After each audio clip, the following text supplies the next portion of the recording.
Hello everyone, and welcome again to one of my authors chats of the week, and I'll keep my eye out for my co-host. And as soon as we sync up, we'll be talking about books, writing, publishing, and everything in between. And in the interim, wanted to do a couple announcements. One, I got my author's copies in for Secrets, and yes, I know this is backward, sorry about that.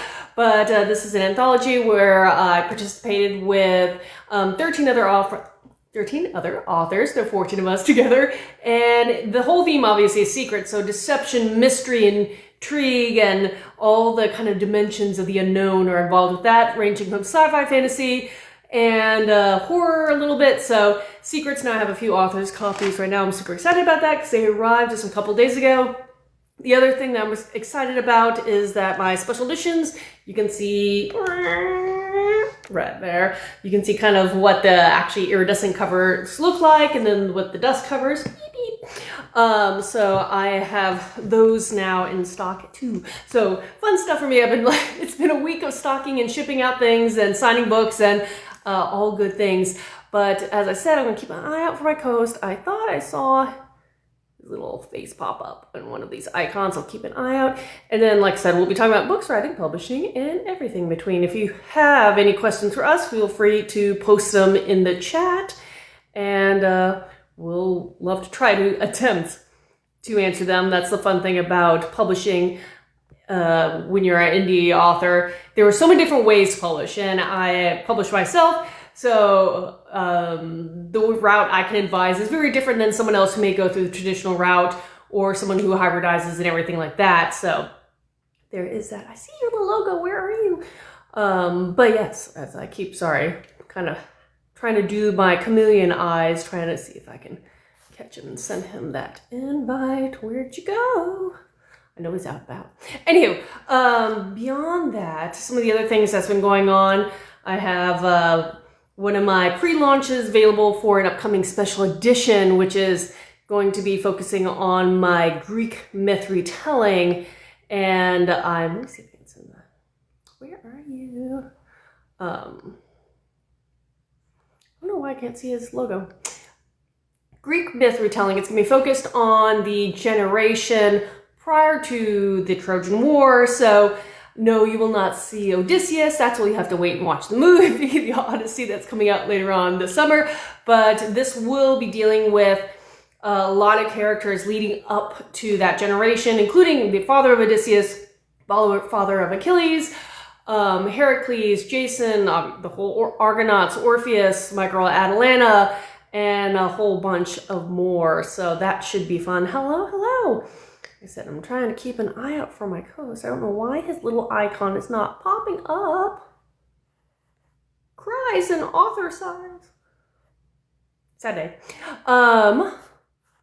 Keep an eye on him. Okay, but outside of that, yeah, so I have that going on too as well. And last week, towards the end of the week, I was able to finish working on my current work in progress, which is a progression style high fantasy, think D&D meets Witcher, and it's my first book that I've worked on with a plethora of POVs, which has been fun because I got to write POVs from various villains and all the heroes and all that kind of stuff. Who's going to be my main character of Fleet? I'm assuming you posted for that. So Fleet, it's called Legend of Atalanta. So at the moment let me see if I can see him. Where are you? But she was the only female, arguably the only female hero in Greek myth, depending on how you term a hero. And she, in the lore, is the only female one who rides alongside with everybody during that. There we are. Oh, come back. Yaha, there we go. So she'll be my main character for that.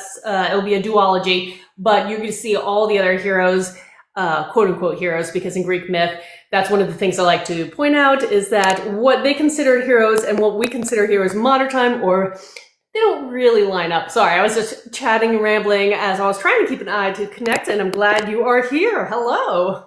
Oh, it's all good. I'm sorry I'm a couple minutes late. This day has just kept on getting more hectic and hectic. So my apologies. That is okay, and I'm glad you've been enjoying the 12 tasks. Yay!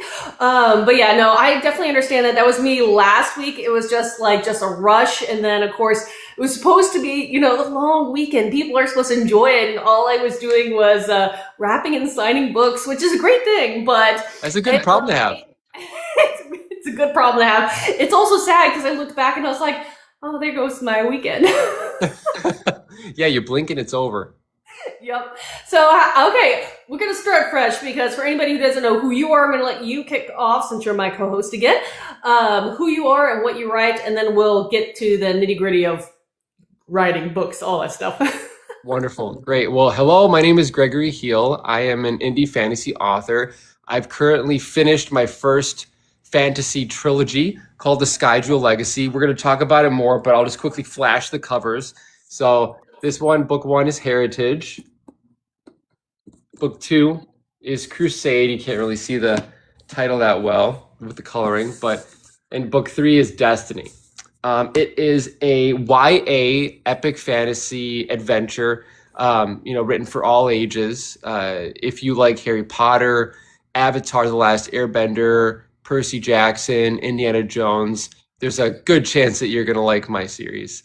And then in the background, you can see the posters that my wife made of my book covers back there. So that's what I'm currently promoting right now, and obviously, as a writer, I'm continuing to write more stories that I have in store. So I love that. And okay, here's the thing is I see those giant posters back there and I love giant posters, but eventually you're not going to have enough room on the walls for all your book posters because that's the goal of a lot of us is always to continue to write the next thing. So that's right. That's right. I tell my wife that she set a dangerous precedent now. So for every book I write, there's going to be a poster for the cover. And I'm like, we're going to quickly run out of wall space.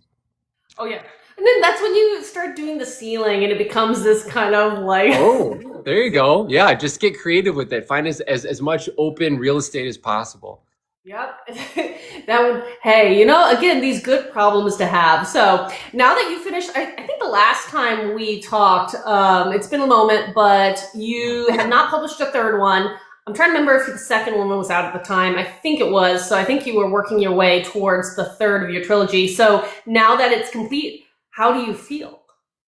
It feels great. It's like a breath of just relief that I was able to do it, because a little backstory is that I kind of bit off more than I could chew. I wanted to challenge myself in terms of how quickly I could write the third book and get it out.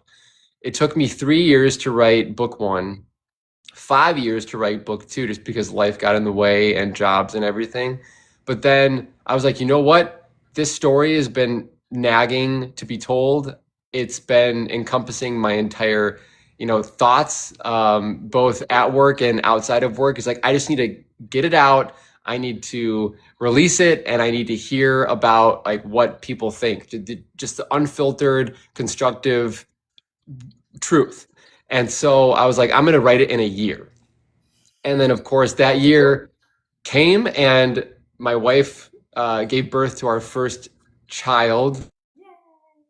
And a change in jobs, and so it's like everything was just moving around. But I was like, I need to try to stick true to my deadline that I imposed upon myself. And long story short, it was successful. I was able to write it and release it within a year, and I believe still keep the quality that I had in books one and two. I didn't sacrifice anything. I made sure of it, because if I found that it was slipping, or if my ideas weren't really coming together to create such a fulfilling, satisfying ending, I would have, of course, postponed it. But things were just kind of jiving, and I kind of thrive in organized chaos. So it was quite the year. And I see one of the comments coming up saying accountability, accountability, if I can speak right now, accountability TikToks were a cool series. So see, and that's the thing is, it's nice to have accountability partners, be it, writing groups or doing stuff, through some of these kind of platforms like Book Talk, is to challenge yourself. And then you have a community to try to support you or encourage you or check in, being like, yo, you're supposed to be on, how many thousand words today? How are you? Yeah. It definitely adds a different layer to it, but one that that makes sure that, yeah, you're held accountable. I think that's super important. Oh yeah, and that's the thing is also I've realized from my experience since I started publishing is that the more you write, not only can, not always, but you can get quicker in the process, but you're also more efficient in the process because, at least in my experience, it took me a long, long time to get the first book out. Figuring out the whole thing. The second one was still looking back respectively long, but nowhere near the amount. And now it's amazing how much I can get done in a span, a far, far shorter span in order to publish books that, again, trying to challenge yourself to keep the same quality. But how was it saying goodbye to your characters, or are you saying goodbye to your characters? That is more of the opportunity question there. I mean, it was very bittersweet because I've had this story that has been a part of my life for the past 8 years, and I was always continuing the story and developing the characters and trying to throw in as many different plot twists as possible just to keep things fresh, but also enjoyable to me too to write. So it'll always be my first love. And I have written this story so that it is a complete story arc where it satisfies some pretty major, character developments and answers all of the major questions. But there is a slight opening to the door at the end of book 3 to where if I wanted to, I could definitely go back and I could create a book 4, maybe even, furthering it potentially into a saga. So that's what keeps me so like happy about it. It's because, hey, I probably will go back into this universe, especially seeing all of the reviews on book 3. There's a fair bit that have said like, I want more, like I want to know what happens here and like, very satisfying ending, but I'm so sad to see these characters go. And it's very humbling to hear that from people that you don't even know that just like took a chance on your book and they enjoyed it so much. And it also is motivating to me to say, hey, like people actually care about the stories that I kind of dream up and put to paper. So it's such a cool feeling, and their encouragement is what I think will eventually push me over the edge and lead me to dive back into this universe. But I have so many other stories, just completely separate to this one, that I've just been storing in my memory bank, and now I kind of have that autonomy to just flesh out right now, and that's really exciting. I absolutely love that because when I finished my debut series, it was kind of like that. I liked leaving certain doors open for future adventures, but for me, it just felt right. This is where I wanted the series to end. That was how I always wanted the series to end. Now I do have some ideas for prequel books that span like one is a couple hundred years, before this series of events, but they keep that universe alive. And talking to a lot of authors, I know a lot of them like to keep their universe alive in various ways, depending on if it's spin-off series,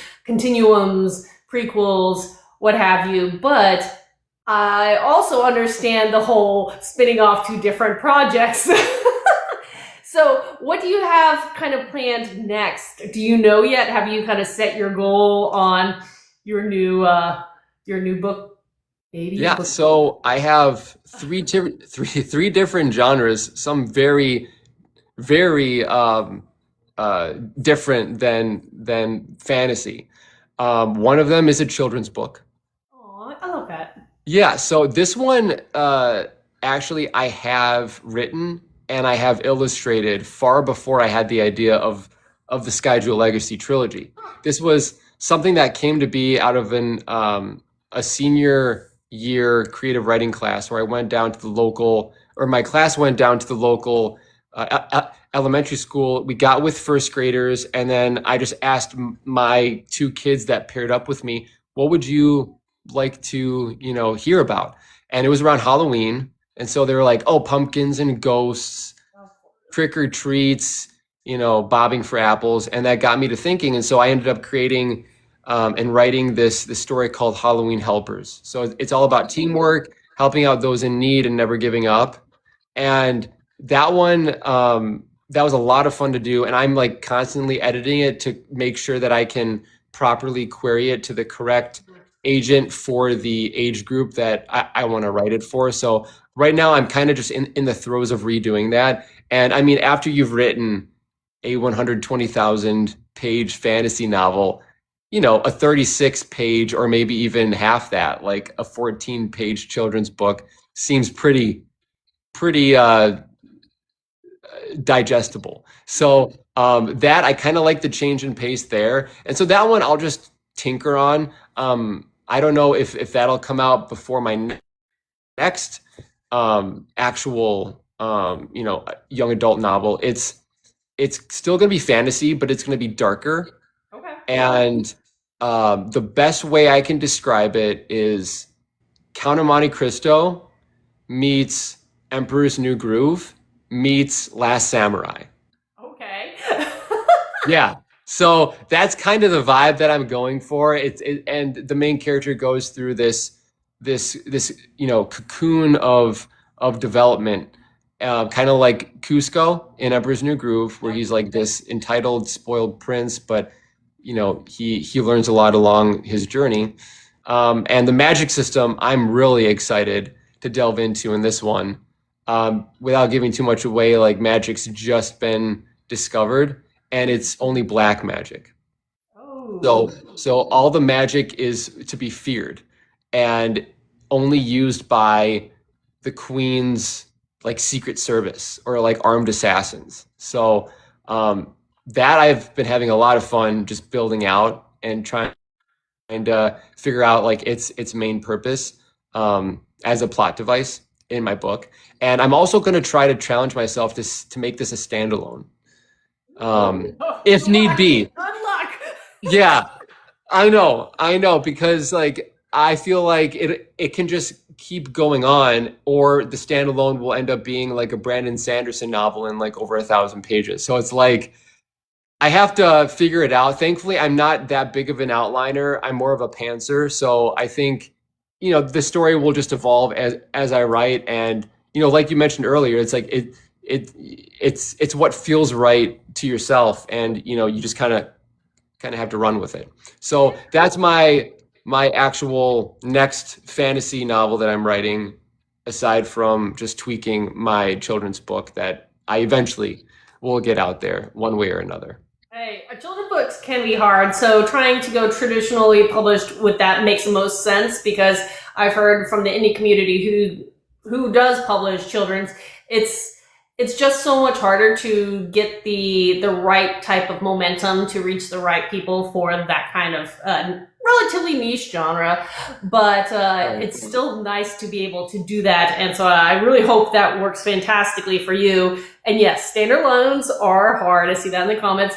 Yeah, I have that habit of, I'm going to try to write one book. My first book was like that. I'm going to have one, ended up being 4. And I was like, okay, well, then math, it does happen. But since you're going darker with your next YA, are you trying to cater it for maybe an upper YA? Because YA, for anybody who doesn't know, who listens to this, ranges from 12 to around 17. So it's a big range and a big maturity difference in that span. So my first series was more on the younger YA. My second series was more of a younger YA side. I don't know how you categorize your first series, but are you kind of pushing it for a slightly older group since it's darker, or is it still approachable for maybe a younger audience? Yeah, with my first series, I've had parents have their 9-year-olds read it, or just read it with their 9-year-olds, and they're like, yeah, it's completely appropriate for kids like in late elementary school or early middle school.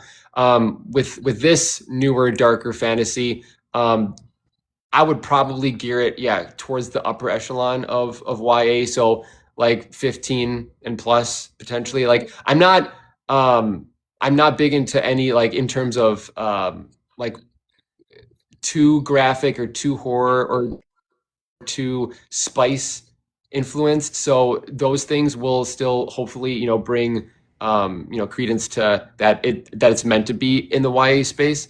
But I'm still so far from it being done and the manuscript being flushed out that Like, yeah, I wouldn't want to sacrifice anything and give up the community that I've built because I think, my community has been great to me and very supportive. And um, I think that's also where my writing style sits right now is kind of approachable to middle schoolers and early high schoolers, and then leading up to young adults, just with the the situations and like the action that comes out of my books. So I kind of feel like I cast a wide net, and a lot of people can enjoy my series without it seeming either too gimmicky or too childish. Yeah, and the way you like to market books based on the videos of yours that I have seen does cater to kind of more of that kind of teen friendly vibes, I should say. And speaking from, I can only speak from my own experience. You did a smarter choice of kind of niching in versus what I did, which every series is totally different for different ages and different types of fantasy, from again the cleaner, whimsical YA all the way to almost the grimdark side of things for adults. And I'm like, yeah, marketing is hard. It is, but that also just is a testament to how versatile you are as a storyteller. So you can kind of, find like the right kind of person for each one of your series. And remind me, how many series do you have out currently? Out currently Yeah. three, and then my new representation and anthology. But I have a new series kicking off later on this summer, and I have other works in different independent books and series that will come out the following year as well. So I have. I try to have like my 5-year goals always kind of circulating in the future. And sometimes I can reach them. Other times things get pushed off because I try to always bite off more than I can chew. Yeah, I mean, I am the same way, and I always have like a positive expectancy kind of outlook where it's like I just keep looking forward in the future. Like I'm excited for the next story that I'm going to write, but I'm also going to do justice what I'm currently working on, and just making sure that it's the best that it could possibly be.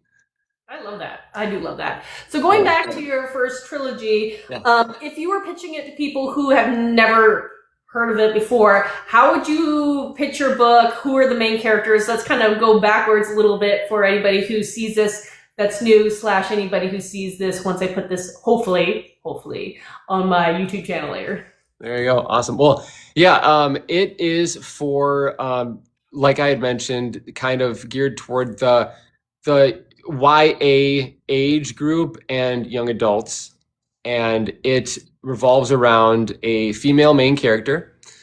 She just turns 21, and she realizes that she is the last living sorceress of a rare breed of sorcerers that were told to be extinct. And then to make matters worse, she's also the missing link to resurrecting a Dark Lord who has been trapped in a relic that's been lost to time. So she kind of gets thrown into this magical world without her thinking, and she goes on the run with a banished sorcerer who has a lot more history than he seems to have. He's like that wise mentor figure, and just through the journey, she gets to learn a lot about herself, her true heritage, and how to control these powers that she has. And it's very tricky just because she's the only one of her kind. Um, and My magic system is I would classify more of a hard magic system where you can explain it. It kind of has its roots in science and chemistry and psychology and everything like that, which was a lot of fun to write about and kind of grow. But yeah, if you are fans of Harry Potter, Percy Jackson, Avatar: The Last Airbender, I really feel like my series, The Sky Jewel Legacy, is right up your alley. And you will be taken into completely new, unexplored realms in my series. My series is kind of like a portal fantasy where you have these hotbeds all over the earth, and if you're able to access them, you can go to this new realm with different beings and creatures. And yeah, just the stakes are high, and I can guarantee you that you won't be able to predict the plot twists. Let's just say that. That's when you insert evil or awesome laugh, whichever one you Yeah, like want. thunderclap in the background and everything. Yes. Okay. So actually, I don't think I asked this one for you because it just popped in my head when you were talking about that. As someone who you just said you were a pantser, yet you were mentioning hard magic. For me, for whatever reason, when I think of like hard science fiction, it's like things that people plan out and strategically, lit RPG, coming up with your system and all that kind of stuff. So with hard magic, would be makes me think the same thing. How do you figure out how while you're pantsing? Yeah, Curious. it's almost like an oxymoron, really. And but for me, I was like, okay, this is going to be my magic system, and you have the umbrella, just magic of my universe, but it's split up into five different mystical planes, I call them. And I was like, okay, well, how can I, you know, include all of the things that I've experienced, just when it comes to controlling like earthly matter. You have terramancy. Telemancy is like the power of the mind. Animancy, you get to adapt to abilities of animals to help you out in your situations. Chronomancy is the power of time. Astromancy, power of the cosmos. So I kind of just created that almost like as a puppet, and the strings kind of fell out, and then I left it. And then as I started to write, whatever my pantsing scene called for, I was like, okay, let's expand it further. And then about 2/3 of the way through, my light just went out. 2/3 of the way through, it's back on. There we go. That was weird. That's never happened before. But yeah, about 2/3 of the way through of book one was when Jen, my main character, I'm just gonna keep my light off. Okay, I can still see you. I can see Okay. Okay, good. Jen will she goes through a training sequence to kind of help with learning all of the different elements. So and then that's how I kind of allowed myself to expand it further within the lore and within the story. That's great. And then one of my regulars has his favorite question popping up there, and it is for you. What is your favorite aspect of world building? Um, there's just so much. There's so much about world Actually, a hard building. question. Yeah, no, I mean, when you actually think about it, it is a very difficult question, and like what to pinpoint is like could be my favorite thing. Um, I love that kind of how it can work against your main characters, if that makes sense. To like, because for me, I've learned that to keep people's attention and to keep the page turning, there should always be some type of conflict. It's like, what obstacle are they trying to, get over? And when they think that they've, gotten over the obstacle, something else comes up. So I like world building in that sense, to see what can I do to mess up my main character's groove, or just completely just terrify them, and make them really use their brains to get out of the situation. I like that. And also, I will point out for anybody who doesn't know, again, you said you're a pantser. I totally believe it, but you planned your book covers very, very well because you had some really cool things you could do with said book covers. I don't know if you have them all, but like you Yes, showed me yes. like with the color changes and Yeah. the intricate designs of the creatures you put on there. I mean, that's a bit of plotting. Okay, well, you must believe me that that was a stroke of complete coincidence and luck. So what happened was I was actually going for a pretty generic like fantasy cover for book one. It would be like, like the main character's family ring, like dead center in the book, and then you have like a shrouded castle in the background overlooking water, and then like the nighttime is all purpley. And so that's what was like I was working on with a couple of illustrators on this one website, and then all of a sudden, out of nowhere, this thing shows up.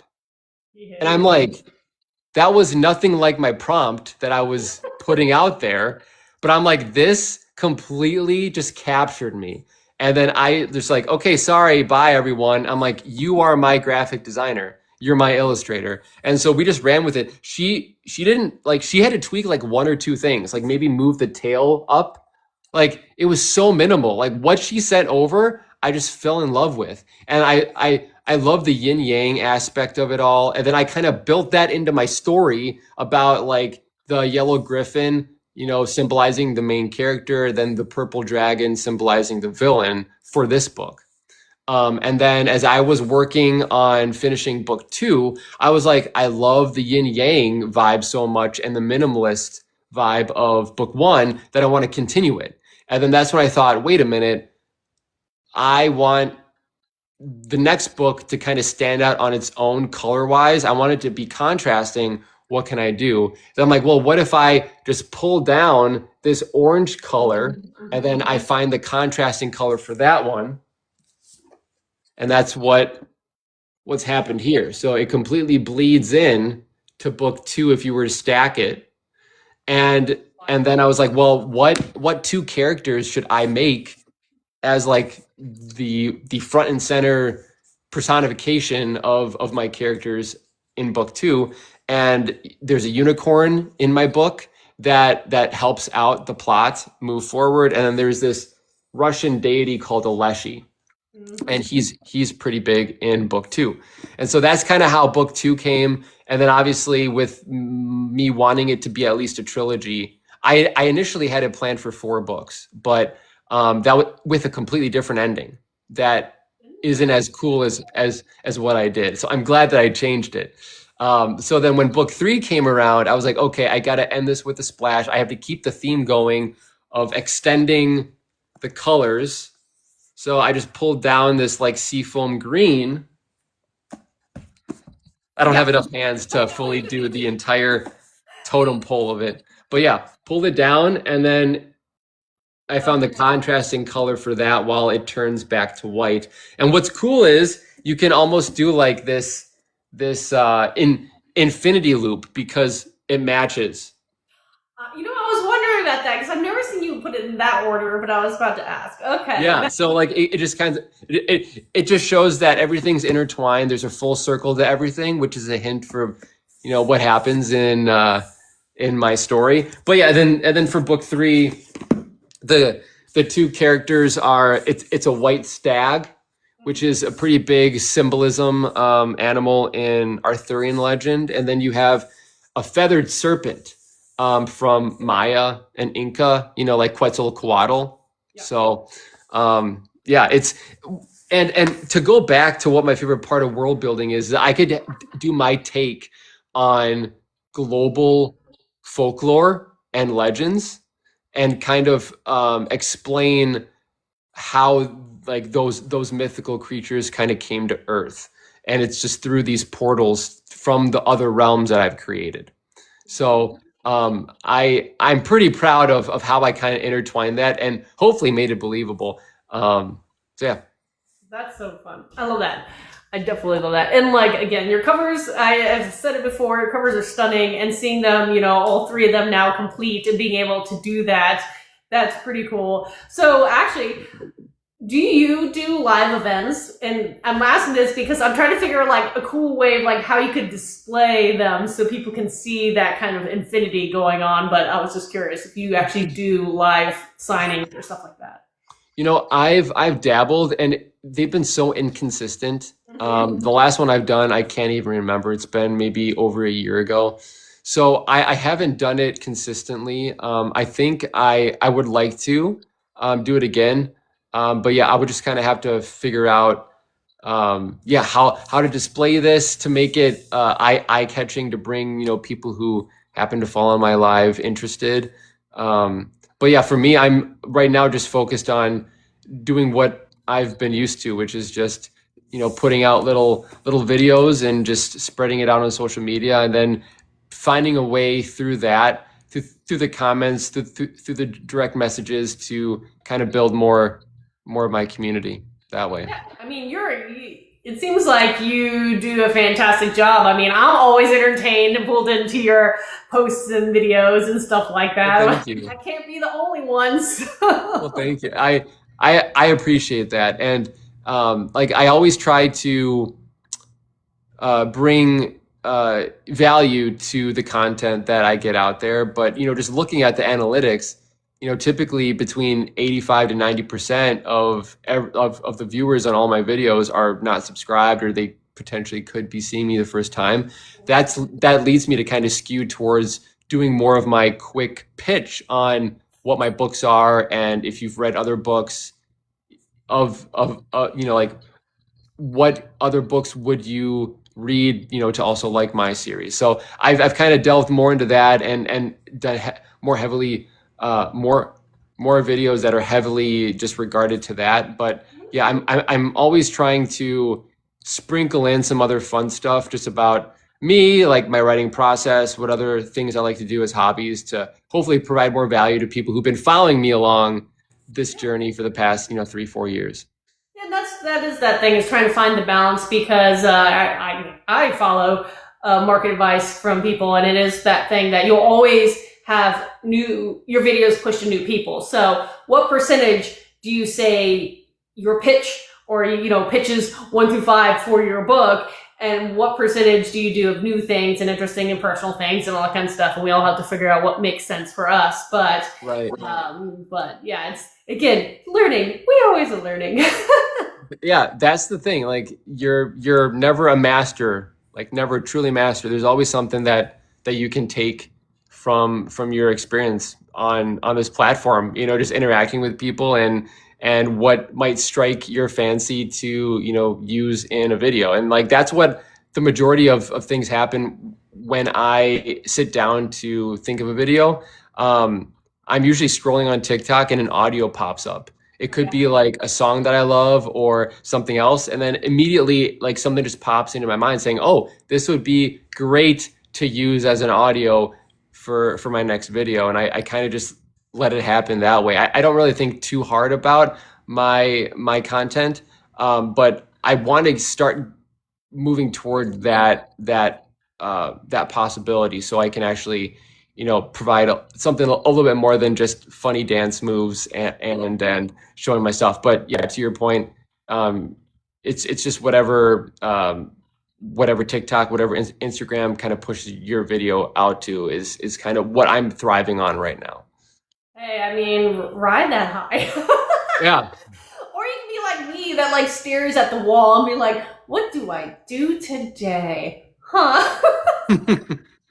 Yeah, well, I mean, I gotta say, with all your videos, like you get such engagement, and I really like it, the questions that you ask really make me think, and I don't see anybody else really doing that. So that's a really cool talent that you have, is being able to ask such astute but also thought provoking questions within the realm of your genre, just to get people engaged, which is really cool. Well, here's a question then for you, because I love everything mythological creatures. Oh What man. made you select the type of creatures in your book? I know you were saying, certain ones reflect certain characters, Yeah. but in just choosing, I'm going to bring, this, the feathered serpent in, and then I'm going to do the lechy. And like, those are very different from very different cultures. What drew you to those particular creatures? Yeah. Am I allowed to say just my writing process? Because like as I was building it out and writing it, they kind of just came out of my head, and then I, like, either by doing the laundry or driving or just sitting down and thinking about what I can do with this character, it kind of morphed. And Google was my friend, because I'm like, well, what is a mythical creature that looks like a tree? And then it's like, oh, a leshy. I'm like, that's really cool. And then I just leaned into that, and then I did my research. I learned about them, and I'm like, this is actually a really, really cool mythological creature. How can I, kind of tell my own story with it, and how can I infuse that such rich history into my story without, of course, plagiarizing or anything, but also keeping it original. Yeah. That's what I really love to do is kind of to show my take on these really ancient creatures that have, just completely um, stolen over the minds of human beings for ages and ages. For the feathered serpent, that one came from, well, dragons are cool, but I know that they've been like overused in fantasy. So it's like, okay, great. Another sorcerer has a dragon to ride on. I'm like, what else could I do? And then that just led me to connect the dots. And I was like, okay, what other really cool, you know, strikingly, terrifying mythical creatures that could fly, but also were held in high regard with other cultures. And I came across Quetzalcoatl. I'm like, that is the coolest looking flying beast I've ever seen. And then I'm like, I am going to be putting that in, and then, making it a beast of a certain sorcerer in book 3. I love that. And that's the thing is like there are so many gems and various legends and lore and mythos from around the world that, yes, people do kind of lean to their favorites or what they're most familiar with. And I love dragons. I do. They will continue to periodically pop in certain books. They will. But I also kind of like you love enjoying pulling things that are not as well known and are maybe a little less understood or misunderstood, and bring them back to, did you know about this? And if so, do you know what it originally was like? So stuff like that is always fun for me. Right. Absolutely fun. Yes. Let me also ask, when it regards to your upcoming work, for your darker YA, are you going to pull in any kind of unusual creatures, or is this, you said this is a very different world system, so is this more focused on other aspects of like fantasy rather than creatures?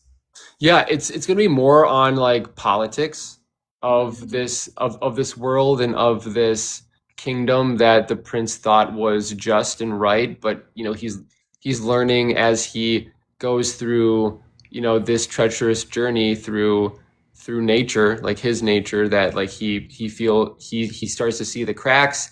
He starts to see that things aren't adding up, and then he understands that there's a lot more to like the politics of his ruling family than it seemed to him, being raised within the city walls. That, and also it's going to be a lot of like man versus nature or woman versus nature. Trying to overcome those obstacles.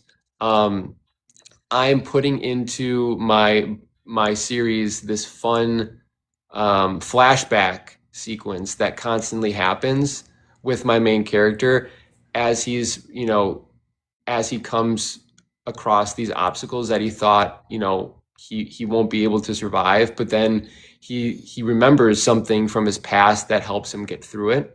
And that's kind of like, if you've seen the show Dexter. I have not, sadly, but I know what it's about, yes. Okay. Yeah, well, Dexter is one of my favorite TV shows, but Dexter has flashbacks with his father, kind of like the father figure, and then he gets reminded of the lessons that his father has taught him. So I'm kind of putting that into my book as a way for him to get out of like certain scrapes that he would most certainly die from if not for the memory that he had with his father. So yeah, it's going to be really, really, really exciting. And yeah, just taking a different approach to the whole fantasy world building. Instead of a lot of creatures that that I could potentially show in my story, I'm going to lean more into politics, intrigue, and just human versus nature. I love that, and I do see Alice asking about like memory triggers, so those things that kind of like yes happen. So exactly. Yeah, so like the things that happened to him, just trigger this memory that he didn't like, he might have repressed, or he just didn't think that he remembered. So yeah, like those scenes I'm having so much fun writing at the moment. And then earlier someone said that they really enjoy my silly dances. So Thank you. Thank you. It's fun making it, and I have no shame when I do it. I'm just having a good time, so I'm glad that people are enjoying that visual. Well, that's the thing. Is like if you want to have fun with the process, and the process is the not just the act of writing, but for people, especially those who self-publish, we have to do the marketing, and either you're gonna love it, you're gonna put up with it, or you're going to hate it. And you want to at least like it in some level of form. So if that means you're dancing with your books to pop cultural songs and all that kind of stuff, sure, why not? If Yeah, it like whatever gets the your brand. attention. Yeah, Yes. exactly. And what's funny is my wife is a high school teacher, and so she's had students come up saying, "Hey, I found your husband's TikTok." And my wife's like, "Yep, yep, that's just who he is." And they're like, "Yeah, like some of his videos are just so silly or cringy." And she's like, "Hey, he gets people interested, and he gets a couple of sales from it. So, Greg knows what he's doing, and he like I've always been someone who's been very self-assured and comfortable in my own skin, to where it's like I don't really care what other people think of me, as long as I'm having fun and I connect with like-minded people, or or whatever I do might intrigue people to learn more about me and about my books. Then that is a win-win. Right, and this thing is to be remembered, because if people remember you, it'll hopefully put association with the books. And again, it's trying to build that relationship. And honestly, you want to make sure people know who you are as the author, because yes, they may love your first series, but you want them to connect with you so that they can know what else you're working on.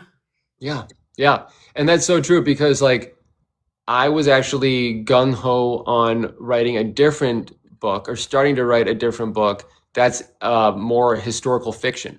Like it's a it's a thriller. Um, and I was like, well, I've built up such a large community of fantasy readers. How will that convert?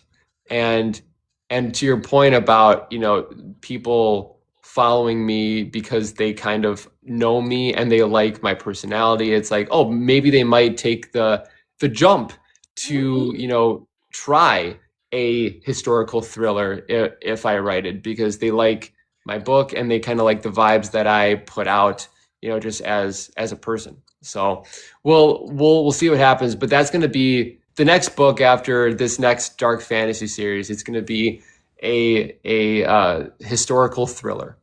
I think when you start developing in that real tight community of like your super fans, as some people call them, they will go with you wherever you go. And then of course there are going to be people who like whatever niche they discovered you in, but they may not be the ones to jump to the next one. But that doesn't mean they won't follow you until you write something that back in their kind of wheelhouse kind of thing. So. True, And yeah, but then yeah, also I have to remind myself to be careful too. It's like don't let your writing be a slave to what you think, audiences will want to read about. It's like just write what you want to write, and the right people will find that book. So that's what I also have to remind myself. It's like I'm not going to be stuck in the fantasy genre, forever, because I'm like, oh, that's just how I built my community. No. I have so many other interests. Fantasy is amazing, and it's one that I feel like I have a strength in, because I actually don't like watching fantasy or reading other fantasy books as much. Like my go-to is like sci-fi. Like I love reading sci-fi books. I've started getting into reading fantasy as I've finished my trilogy, and there are so many great books out there, and that has opened me up to reading more fantasy. But I wouldn't say that's like my first love, or like the first genre that I would go to if I'm looking for a book. Um, and for me, I thought that since my slate was kind of blank, I was like, oh, well, maybe I could, just kind of do my thing, and hopefully I won't unconsciously like take from, yeah, okay. yeah, like other fantasy books or other fantasy movies or TV shows. And it actually helped with my wife because she loves that kind of stuff. She loves Game of Thrones, The Witcher. She loves, just ACOTAR and like reading so many fantasy books.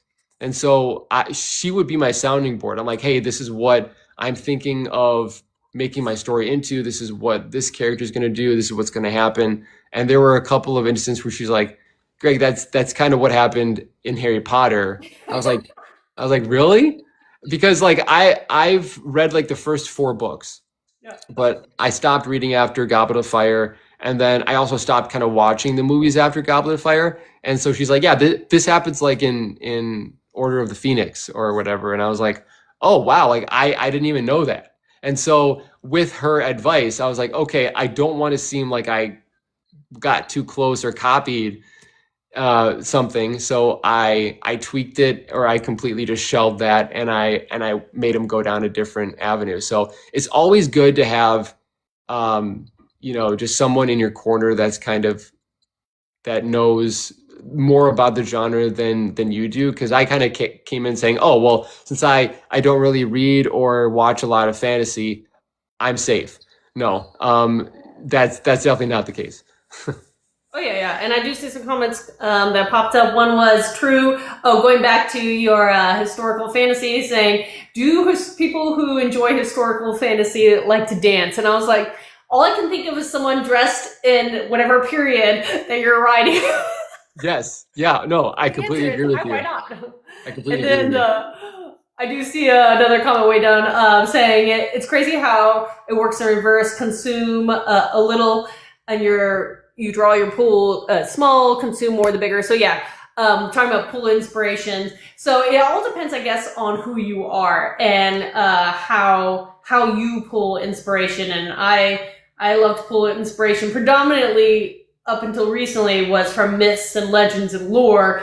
But kind of like you a little bit, Gregory, is the fact that only in the recent, like a handful of years, did I really challenge myself to read more iconic fantasy and concurrent fantasy, because my inspiration was myths and legends. And now that I'm reading more, I can see some of the influences of what I'm reading affect how I'm writing, but not as much as I was afraid of, kind of like what you were thinking of, like being afraid of I don't, no one wants to be accused of plagiarizing or pulling something for something else, but sometimes several people can have a great idea and write something very similar, or, Yeah, exactly. And I think, for me initially, it came from a place of just naivete. Like I really didn't know, since I was so new into the writing sphere, and thinking that, oh, like I'm going to easily, just subconsciously, take inspiration from everything that I write. Yeah, so I think just through my journey of writing, yeah, like much to your point, it's just you can use that kind of as like benchmarks, of like how that genre works, so that people can understand. Like, there's always certain beats, like for every genre, that readers expect.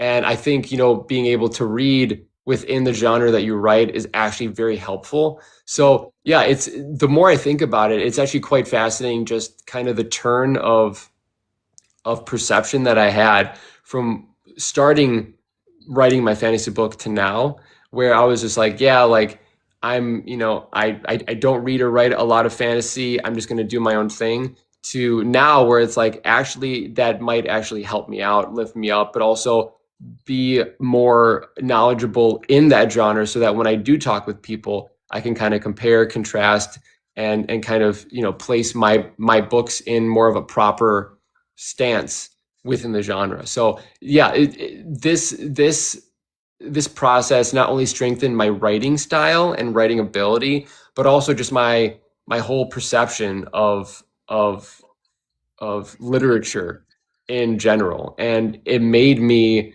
very humble in that respect. So just try, I'm still trying to learn as much every day, just being a sponge of knowledge, and try and just be better than the day before. So yeah, a lot has gone through my mind over these past 8 years while writing my first trilogy, and I'm very thankful for it, because yeah, I think it's made me more of a well-rounded reader, and also just yeah, just more easily able to connect with readers.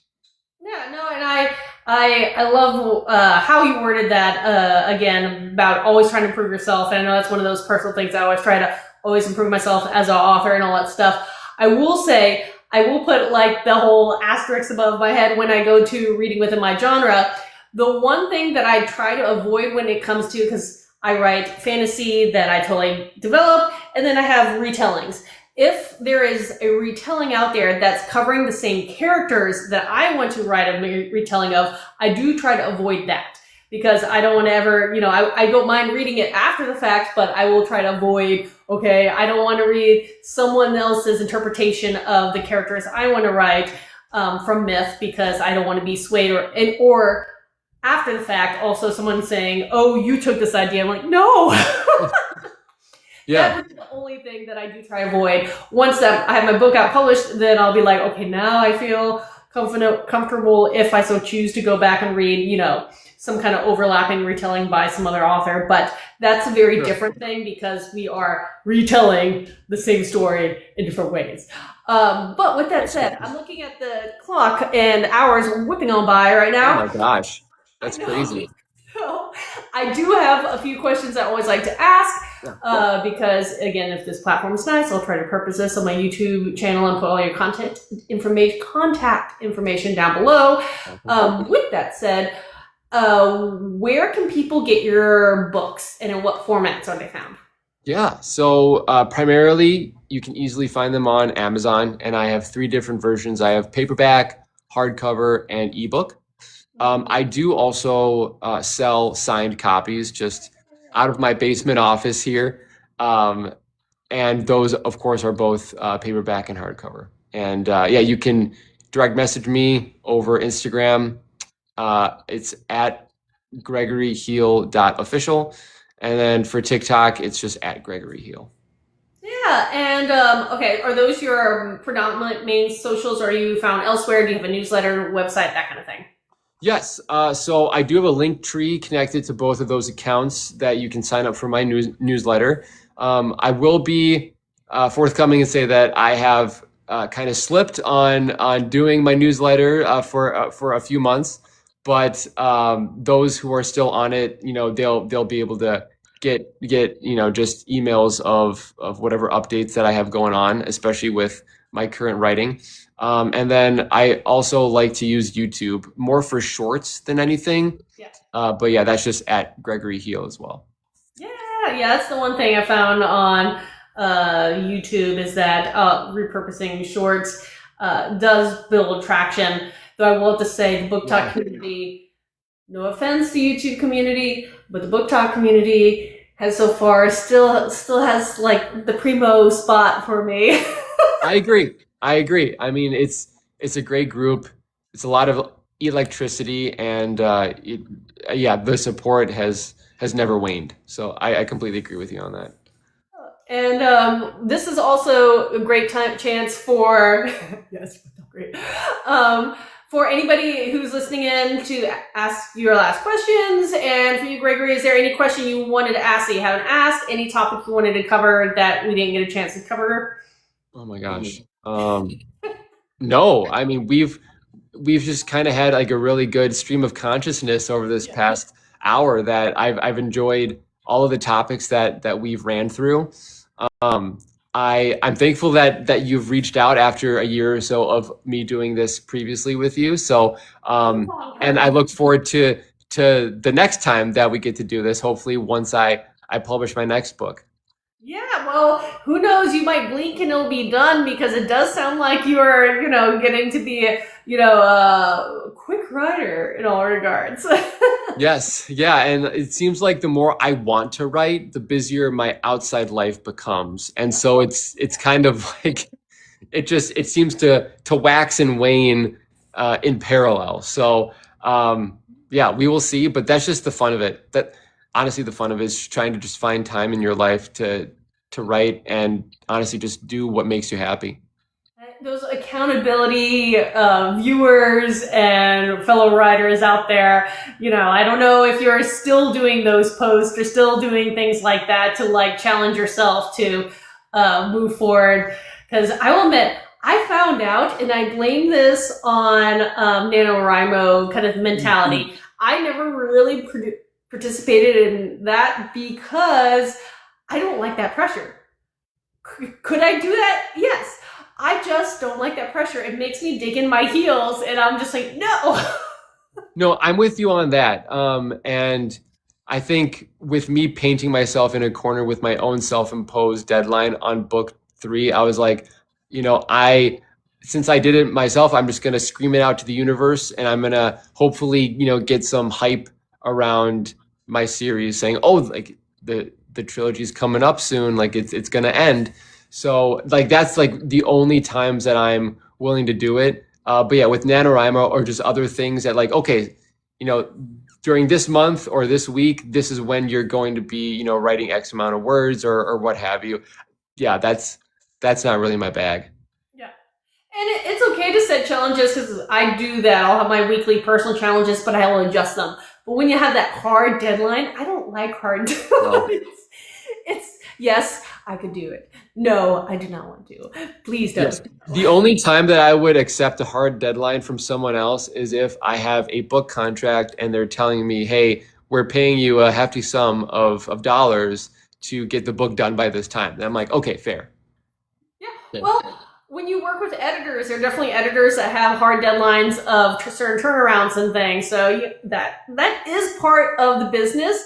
But it's a little different when I'm in the editing mode than trying to come up with new concepts, new characters, building the world, writing the plot, all that kind of stuff. And it's like, oh. Yeah. Oh, that kind of springs a question to mind for you. So when you write, do you like kind of just letting it just get out there and then you go back and edit and kind of flush it out? Or are you one where it's like, I need to make sure that like this is built out section by section, and you don't necessarily go back until maybe after you finish the manuscript and then you kind of go through another final round of edits? I am a little more the second, the latter, okay. Because in the way I've worked, I'm kind of that in between where I do, and especially my latest work that I just finished with my work in progress for, I did a far more heavy outline than I'm used to.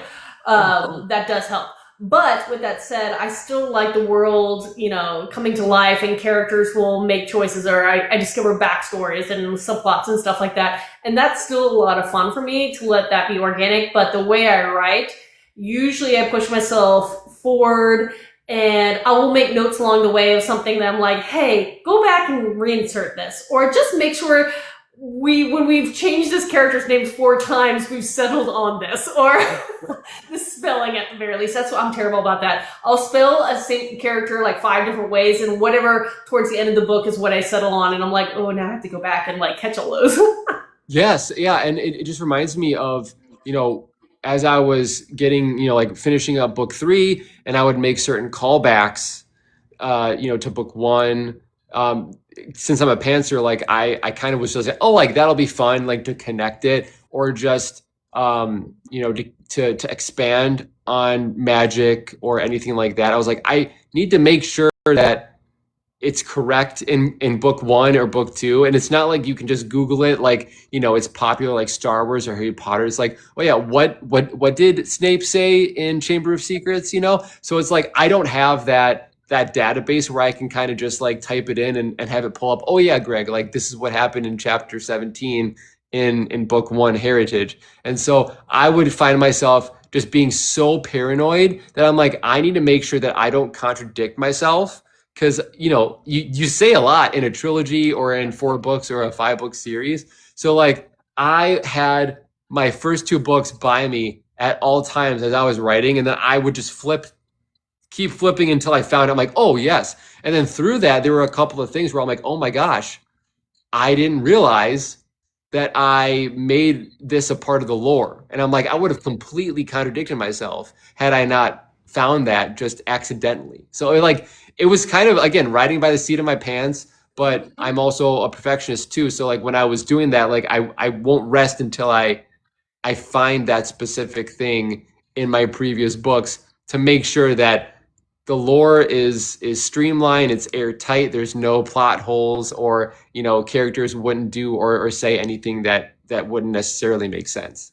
And that's one thing that I've been doing to help with those kind of issues is that I'm coming up with a style sheet, and it'll contain obviously the characters and what they look like and their personalities and quirks and all that kind of stuff. Oh, But cool. in place names and lore and all that kind of stuff. And every time I write a book or series, what I put in that style sheet kind of varies a little bit, just depending on what I need. And so I will, now that I know that's kind of what I do, is as I'm writing at the end of a chapter, all that, I'll try to remember to put in anything new in my style sheet that I can use as a reference. And of course, once I finish the work in progress and what I'm about to do with the one I just finished, I'll go back through and read all the chapters back to back. So it'll help me insert things, put things, tweak things. And if I need to also add things back into my style sheet for book 2 and 3 and all that kind of stuff, I can kind of have that better as, again, that quick reference of things that I'm aware